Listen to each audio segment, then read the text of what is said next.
bit. And financially, they right. have a lot of unconventional contracts. Right, which, by the way, you can't do that in the NBA. So that part won't be there. But, Brew, the Lakers have been having this huge edge of being the Lakers, being L.A., all of that. And then this downside of, but they're kind of cheap on some things. And now they could have all the edges of going with the Lakers and all the wealth. So it's just a huge, huge moment for their fans. For all their success, it is surprising how much of a mom and pop operation they were. They really were. I mean, when they're the greatest basketball franchise. Yes. I know Boston, with the rings, but the Lakers might be getting sold for $10 billion, and the entire NBA is about to change forever. While the league's biggest franchise potentially shifts hands behind closed doors, Luka Doncic just dropped a bombshell about his championship future that has every front office scrambling. What you're about to hear connects two massive stories that could reshape basketball as we know it, and the timing? It's no coincidence. This isn't just about money or rings anymore. This is about power, legacy, and who controls the future of the sport.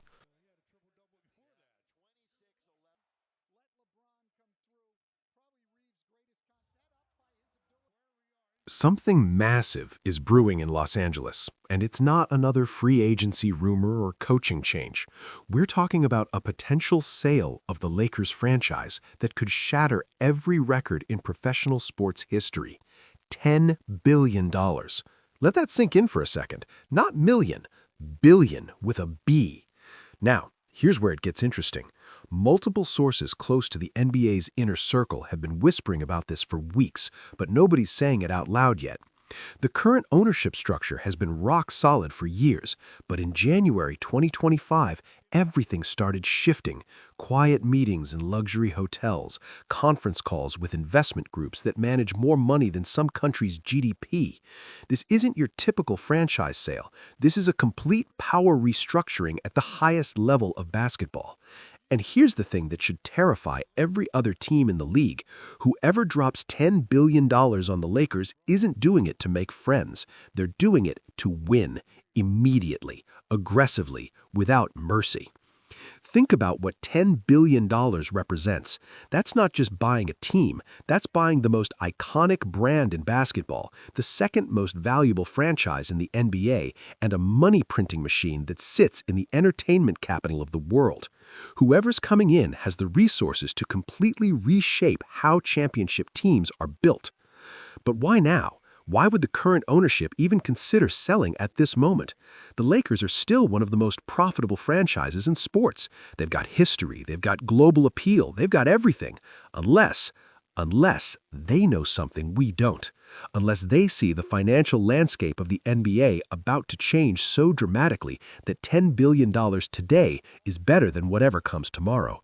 And that's where this story gets really wild, because the timing of these sale rumors coincides perfectly with another earthquake rumbling through the league. While billionaires played chess with basketball franchises, Luka Doncic sat down for what seemed like a routine interview in late January 2025. What came out of his mouth sent shockwaves through every NBA front office. "I'm not getting any younger," Luka said, his tone more serious than we've ever heard. "I love where I am, but championships don't wait for anyone." You look around the league, you see how things are changing, and you have to ask yourself, am I in the right situation to win multiple rings, or am I just going to be another great player with amazing stats and no hardware? Stop. Rewind. Read that again. This is Luka Doncic, a 25-year-old generational superstar who's already a 4-time All-NBA selection, basically admitting he's questioning his situation. He didn't say he wants out. He didn't demand a trade, but he did something arguably more powerful. He planted a seed of doubt that every agent, every owner, and every rival GM immediately picked up on. You see teams changing ownership, you see new money coming into the league, and you wonder what that means for competitive balance, Luka continued. Some organizations are going to go all in with resources most teams can't match. That's just the reality now. Notice what he's doing here. He's not just talking about his own team. He's talking about a shift in the entire NBA ecosystem. He's acknowledging that money, serious, generational wealth money, is about to change who can compete for championships and who can't. And the wildest part? He said this right as the Lakers sale rumors started gaining momentum. Coincidence? Maybe. Or maybe Luka's camp is more connected than we think. Maybe his agent has been making calls. Maybe conversations are happening that won't go public for months. Because here's what NBA insiders know but won't say publicly. When a franchise like the Lakers gets new ownership with unlimited resources, every superstar in the league starts doing math. They start calculating their own championship windows against what a fully unleashed Lakers franchise could build. And if you think this is just speculation, wait until you hear what happened behind closed doors at the All-Star break. Stick around because the next part of this story is going to blow your mind. Now they're actually going to have more than that to offer, as Nick said. And this guy, Mark Walter, since he took over, when he took over the Dodgers in 2012, they had not been to a World Series, let alone won one. They had not been to one in 24 years. They had missed the playoffs several years. It was 1988. That was their last time they'd been there. They won it, but that was the last time they had even gotten there. And now... Let's talk about what a $10 billion Lakers sale actually means for the NBA's power structure, because this goes way deeper than just one team getting new owners. When you spend that kind of money on a franchise, you're not just buying assets, you're buying influence. You're buying a seat at the table where the real decisions about the league's future get made. Revenue sharing agreements, television deals, expansion discussions, playoff format changes, all of that gets negotiated by the people who own the most valuable franchises. And here's the scary part for the other 29 teams. Whoever's buying the Lakers has the kind of wealth that makes current NBA owners look like they're playing with lunch money. We're potentially talking about international investment groups, tech billionaires with infinite capital, or sovereign wealth funds that could write a $10 billion check and not even notice it's missing. What does that mean for competitive balance? Simple. The luxury tax becomes meaningless. Signing bonuses, maximum contracts, repeater penalties, all of that financial engineering that's supposed to keep the league fair, it evaporates when someone has effectively unlimited resources and zero concern about profitability. Now connect this back to Luka's comments. He's 25 years old, entering his prime, and he's watching the NBA's financial landscape transform in real time. He sees a potential Lakers ownership that could build a super team without worrying about financial constraints. He sees other small market teams struggling to retain talent because they can't justify the luxury tax payments. And he's asking himself the question every superstar should be asking: where do I need to be to maximize my championship chances in this new era? Multiple league sources have indicated that player agents have been unusually active in January 2025, making calls and having exploratory conversations about future possibilities. Now, we're not saying Luka's agent is one of them, but we're also not saying he isn't. Because here's what nobody wants to admit out loud. If the Lakers get sold to someone with $10 billion to spend and they immediately go into aggressive championship building mode, it creates a gravitational pull. Suddenly, Los Angeles isn't just another big market, it's the destination. It's where you go if you want unlimited resources dedicated to winning. And if you're Luka Doncic watching all of this unfold, you have to be thinking about your legacy. Do you stay loyal to a franchise that's trying their best, but might not have the financial firepower to compete in this new landscape? Or do you start positioning yourself for whatever comes next? Let's look at history, because franchise sales have changed the NBA before, and they'll change it again. When new ownership takes over with serious money and serious ambition, everything accelerates. Role players get overpaid to fill specific needs, star players get whatever they want to stay happy, coaching staffs get expanded with the best minds money can buy, analytics departments triple in size, training facilities become science labs. But more importantly, the timeline changes. Most NBA franchises think in 3 to 5 year windows. They talk about building sustainably and developing young talent. That's what you do when you have budget constraints and ownership that cares about profit margins. But when someone drops $10 billion on a franchise, they're not thinking about sustainable development. They're thinking about banners. They're thinking about legacy. They're thinking about making their purchase immediately worth $15 billion by becoming a championship dynasty. And that's what should terrify the rest of the league and excite every free agent over the next 2 years. Because if the Lakers sale goes through, and if the new owners decide to go all in immediately, we're talking about a team that could realistically pursue multiple max-level stars without flinching. We're talking about a front office that could outbid everyone for the best executives, the best coaches, the best support staff. Now bring this back to Luka. He's in a unique position. He's young enough to have a 10-year championship window, but he's good enough right now to be the centerpiece of a dynasty. If he waits too long, he risks wasting his prime years. If he moves too early, he might regret leaving a situation that was building towards something special. But if a newly purchased Lakers franchise comes calling with unlimited resources and a championship or bust mentality, how do you say no to that? How do you turn down the chance to be the face of the most iconic franchise in basketball, backed by ownership that will stop at nothing to win? Multiple championships or loyalty? Legacy or comfort?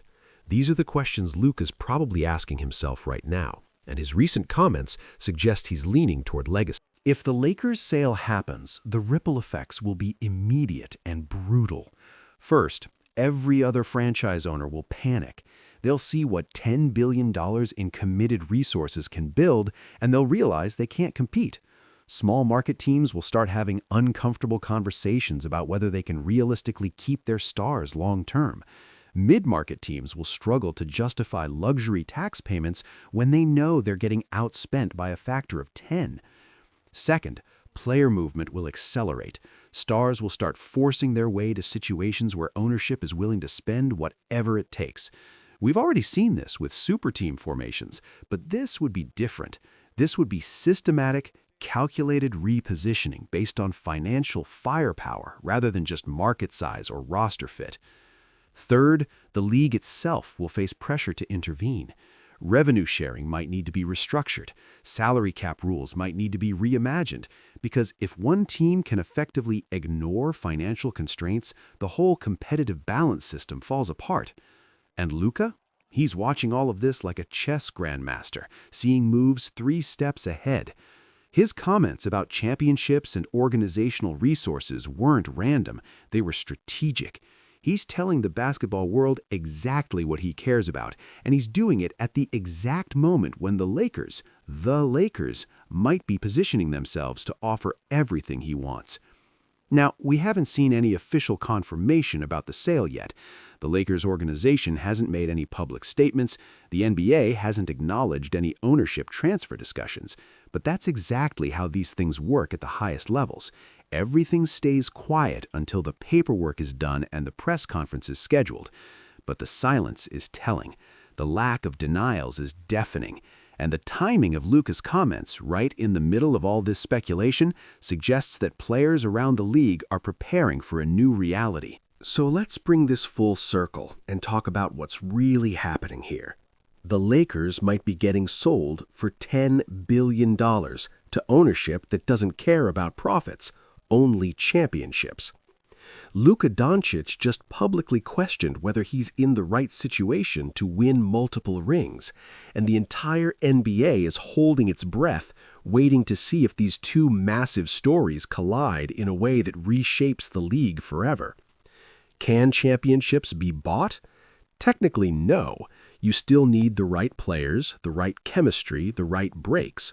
But can unlimited resources create an overwhelming competitive advantage? Absolutely.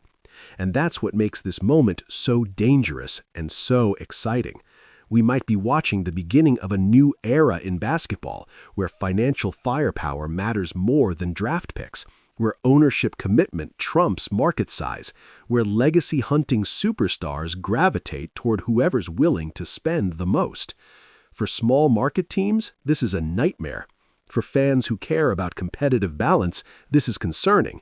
But for players like Luka who want to win now and win often, this is opportunity. The next few months will be crucial.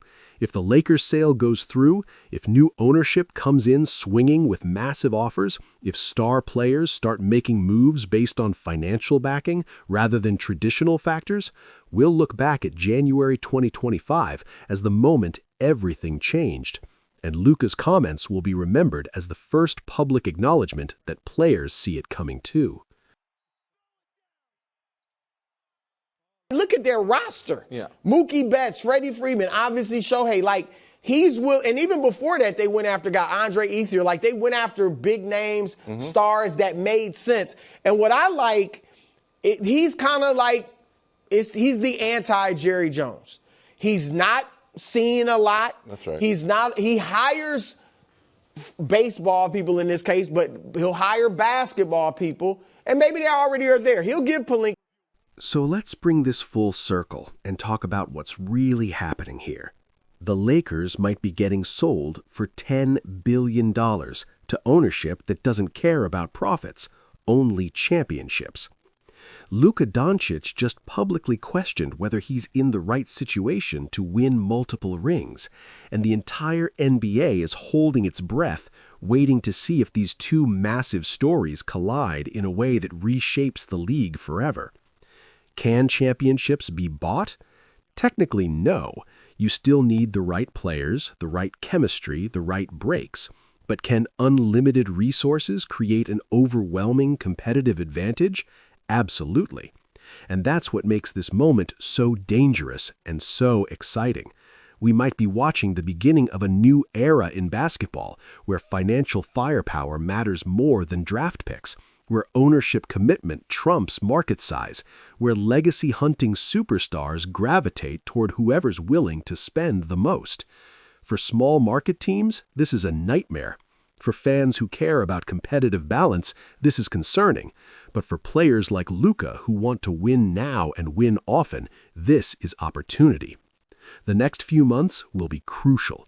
If the Lakers sale goes through, if new ownership comes in swinging with massive offers, if star players start making moves based on financial backing rather than traditional factors, we'll look back at January 2025 as the moment everything changed. And Luka's comments will be remembered as the first public acknowledgement that players see it coming too.